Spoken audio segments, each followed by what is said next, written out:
Hi there, my name is Nicola. I am the Community Programs and Communications Director at the Irish Immigration Centre here in Philadelphia.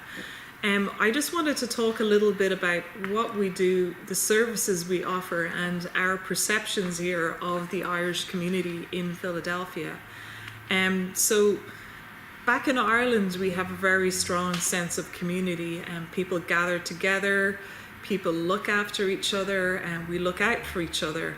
And what we wanted to do at the centre was create a home away from home, where the community gather and we have a safe space where people can be. So what we do is we offer our space to various different Irish organisations. That could be the Business Chamber, that could be Gaelic football organisations, and various different AOH organisations too that would be involved with the Irish community. I myself work on a couple of different community programs, one of them being the senior program. Our seniors tend to be divided in the middle between 50% Irish Americans and 50% Irish born. And now the Irish Americans can be many generations back. It could have been the grandparents, or it could have been maybe 4 or 5 generations back to the sort of famine era itself. The Irish born people themselves, they tended to come over really between the 40s and the mid 60s. That would have been when the last great wave was. The earlier generations, so those that came over in the 40s, tended to come over on ships, often huge families. Now, what was really curious for me, being from Dublin, here in Philadelphia, is there tends to be a pattern of a particularly regional pattern of immigration, that being like from County Cavan upwards, so Mayo, Donegal, County Tyrone, County Antrim. They tend to be the predominant areas of Irish immigration here in Philadelphia, and I was curious to why that was, and apparently it's because of the ships that sailed from the north part of Ireland. They actually were directly linked to Philadelphia, so you would often get a family going over from one village, and then you might get the next family down the street coming over. So it's almost like the communities sort of just all moved over, and they just sort of regrouped here in Philadelphia and then continued on in a different land and helped each other prosper. And that appears to have continued through the generations. You often see Irish Americans then going and marrying Irish people and the likes too. Those who came over on the ships, it was very different to those who came over on the planes.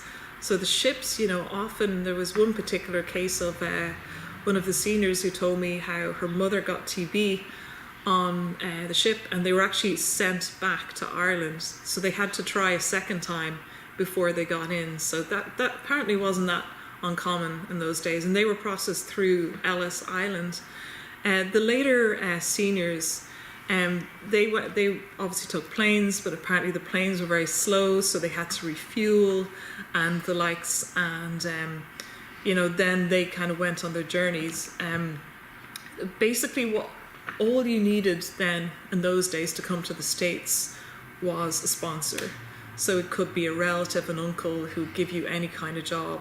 There was no major visa program and requirements back in those days. That all changed in the mid-60s.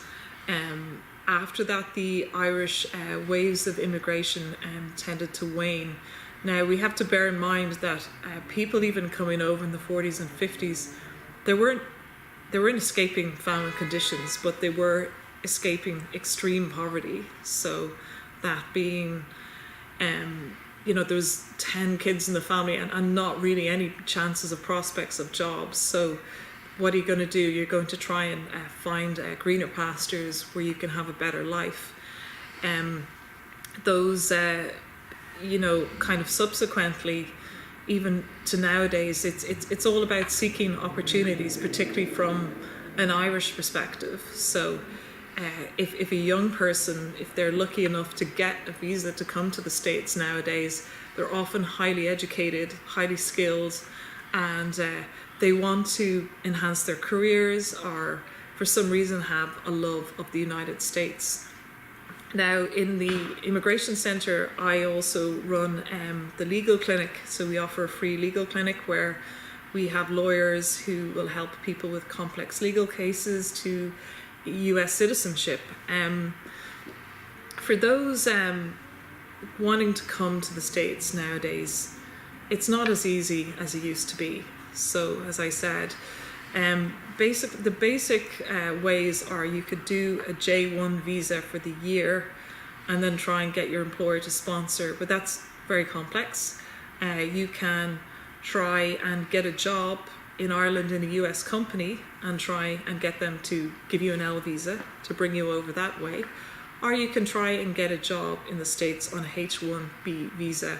But the H1B visa is actually a lottery. So I believe over 200,000 people applied last year for 65,000 visas. So even if you have a job guaranteed, there's no guarantee that you're going to get that particular visa.